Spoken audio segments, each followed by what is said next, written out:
अस्सलाम वालेकुम दोस्तों, मेरा नाम है हसीब शफकत और आप देख रहे हैं हसी टीवी। 1961 में बरतानिया की यूनिवर्सिटी के प्रोफेसर एंटी हैविश मिलर्ड रेडियो एस्ट्रोनॉमी के अंदर काम कर रहे थे, जो कि दुनिया की सबसे एडवांस तरीन रेडियो टेलीस्कोप है और स्पेस से आने वाले इलेक्ट्रोमैग्नेटिक सिग्नल्स को रिसीव कर सकती है। अपनी ऑब्जर्वेशन के दौरान अचानक उन्होंने कुछ ऐसे अजीबो गरीब सिग्नल्स को देखा जो कि किसी एलियन मखलूक का कोई पैगाम लग रहे थे, और ऐसा इसलिए क्योंकि ये सिग्नल्स किसी हार्ट पल्स की तरह अप एंड डाउन थे। प्रोफेसर एंटनी बहुत हैरान हुए कि ये आखिर क्या चीज़ है, मगर जब इस पर रिसर्च की गई तो पहले न्यूट्रॉन स्टार की दरियाफ्त हुई जो ये सिग्नल भेज रहा था, और इस तरह से पल्स की तरह के सिग्नल भेजने के पीछे दरअसल इसकी बनावट थी। इसीलिए पहले आपको ये जानना होगा कि न्यूट्रॉन स्टार दरअसल होता क्या है। दरअसल कायनात में मौजूद हर एक जिंदा चीज को भी मौत आती है, जिनके अंदर सितारे भी शामिल हैं। जब कोई बहुत बड़ा सितारा यानी रेड सुपर जायंट अपना फ्यूल इस्तेमाल करके एक बड़े सुपरनोवा धमाके से फटता है तो एक बहुत बड़े ब्लैक होल के अंदर बदल जाता है, और अगर ये स्टार दरमियाने दर्जे का था जैसा कि हमारा सूरज है तो ये फट कर एक न्यूट्रॉन स्टार के अंदर बदल जाता है, जो कि अपने आसपास इस तरह की लाइट बीम को खारिज करता है। इसे पल्सर स्टार भी कहते हैं। इसकी यह रोशनी कायनात में बहुत दूर तक जाती है और कायनात के अंदर यह नजर आने वाला बहुत ही ब्राइट ऑब्जेक्ट होता है। इसके साथ साथ इसका मैस भी बहुत डेंस होता है, क्योंकि जिन एटम से मिलकर ये बना होता है वो एक साथ मिलकर ग्रेविटी की वजह से एक तंग जगह के अंदर सुकड़ कर इसका साइज तो बहुत छोटा कर देते हैं, मगर इसका मैस बहुत ज्यादा बढ़ जाता है, इतना ज्यादा कि आप इसका तस्वुर भी नहीं कर सकते।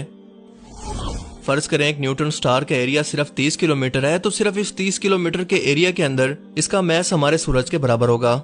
और याद रखें कि हमारा सूरज हमारी जमीन के मुकाबले में 13 लाख गुना बड़ा है। अगर सिर्फ एक खाने का चम्मच न्यूट्रॉन स्टार का मैस आपके पास हो तो ये जमीन पर मौजूद माउंट एवरेस्ट पहाड़ के मैस के बराबर होगा, यानी 10 मिलियन टन से भी ज्यादा। इसकी दूसरी बड़ी खासियत है इसकी तेज तरीन रफ्तार, क्योंकि ये सिर्फ एक मिली सेकेंड के अंदर कई 100 मरतबा घूम सकता है, और इसी वजह से हमें पल्स की तरह के सिग्नल मिलते हैं। इससे भी बढ़कर इसकी आवाज बहुत ही यूनिक है, जो कि सुनने के अंदर काफी खौफनाक भी लगती है।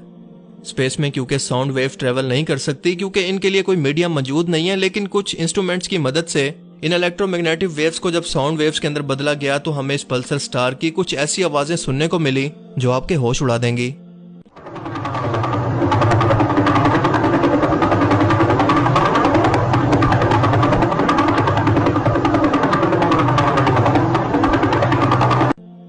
इस आवाज से इस सितारे की स्पीड का अंदाजा लगाना मुश्किल काम नहीं,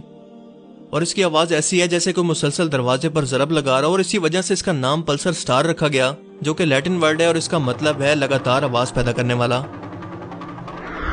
इंसान जमीन पर मौजूद अब तक जो हाईएस्ट वजन एक जगह पर बना पाया है वो नासा की सबसे एडवांस तरीन रिवॉल्विंग सर्विस स्ट्रक्चर है। ये फ्लोरिडा में मौजूद एक लॉन्च पैड है, जिस पर रखकर स्पेस रॉकेट को खला के अंदर किसी भी सैटेलाइट या किसी और ऑब्जेक्ट को यहाँ पर रखकर खला में भेजने के लिए मूव करवाया जाता है। और Guinness book of world record के मुताबिक इसका वजन 5.3 मिलियन पाउंड या 2423 टन है। जबकि स्ट्रक्चर की बात करें तो ग्रेट वॉल ऑफ चाइना का वजन 10 करोड़ टन है, और ये जमीन पर मौजूद इंसानों का तैयार करदा सबसे हैवी तरीन स्ट्रक्चर है।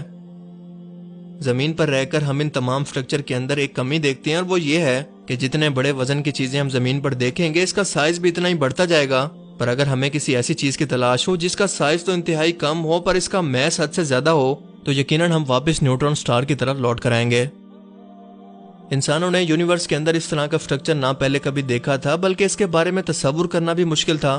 बल्कि यूं कहें कि इसका जिक्र तो 1400 साल पहले मौजूद था, पर हम इस बात से अनजान थे। आज के टाइम में हम इंसान किसी भी शख्स के हक की जमीन, जायदाद या मकान वगैरह पर नाजायज कब्जा करने को एक आम सी बात समझते हैं। हालांकि ये अमल अल्लाह की नज़र में सख्त नापसंदीदा है और बार बार इसकी वईद भी सुनाई गई है। बुखारी और मुस्लिम में नबी करीम सल्लल्लाहु अलैहि वसल्लम की हदीस मुबारक है कि जो शख्स किसी शख्स की ज़मीन पर या जायदाद पर नाजायज कब्जा करेगा तो क़यामत के दिन इसकी गर्दन में ऐसा तोक पहनाया जाएगा जिसका वजन 7 ज़मीनों जितना भारी होगा।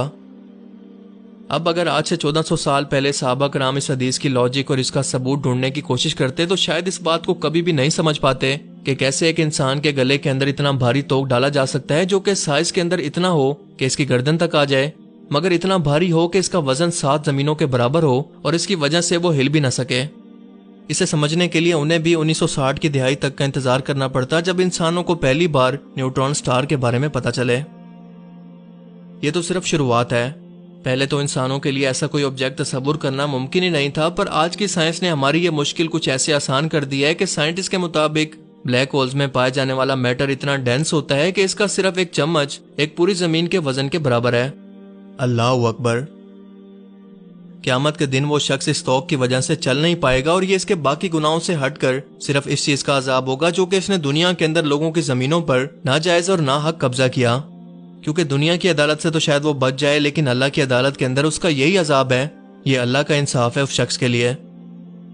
20ویں صدی کی عظیم ترین دریافت پلسر سٹار اور بلیک ہول کا ذکر قرآن کریم کی سورہ الطارق کے اندر کچھ اس طرح سے موجود ہے کہ قسم ہے رات کے وقت نمودار ہونے والے کی، اور تم کیا جانو کہ وہ رات کے وقت نمودار ہونے والا کیا ہے؟ ایک روشن ستارہ۔